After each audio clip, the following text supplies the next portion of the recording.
ভাই খুব নেগেটিভ ভাবে বলি, হ্যাঁ, ধরেন একজন গাঞ্জাখোর আর একজন গাঞ্জাখোরের সঙ্গে হেভি ভালো বন্ধুত্ব হয়, এই ব্যাপারটা তো রিয়েল লাইফেও ঘটে। সমস্যার সুবিধাটা কি বলবেন?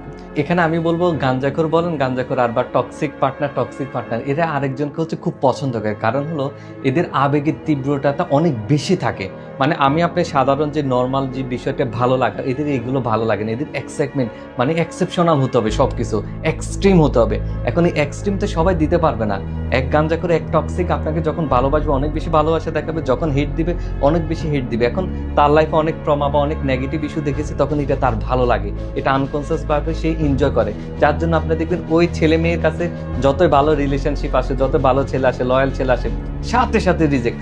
কিন্তু যখন খারাপটা আসবে এটা কারণ ওর সাথে ভাইব ম্যাচ করে, মানে তারা মারামারি করেও মজা পায়।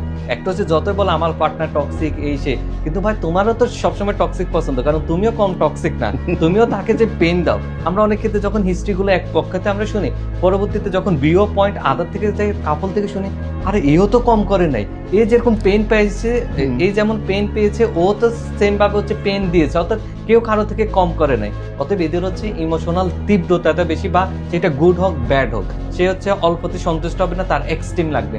যার কারণে গাঞ্জাখোর টক্সিক এদেরকে ভালোবাসে এবং দিন শেষে বলে অল মেন আর টক্সিক, অল ফিমেল আর গোল্ড ডিগার। তো তুমি যাও কেন সেখানে? আর তাছাড়া কথা, তুমি তো কম না। এখন এটা তাদের হচ্ছে লাইফ স্টাইল, তাদের থিঙ্কিং স্টাইল, তাদের হচ্ছে চুজিং স্টাইল, সবগুলোর মধ্যে প্রবলেম, যার কারণে তুমি জাহান্নামের মধ্যে আছো।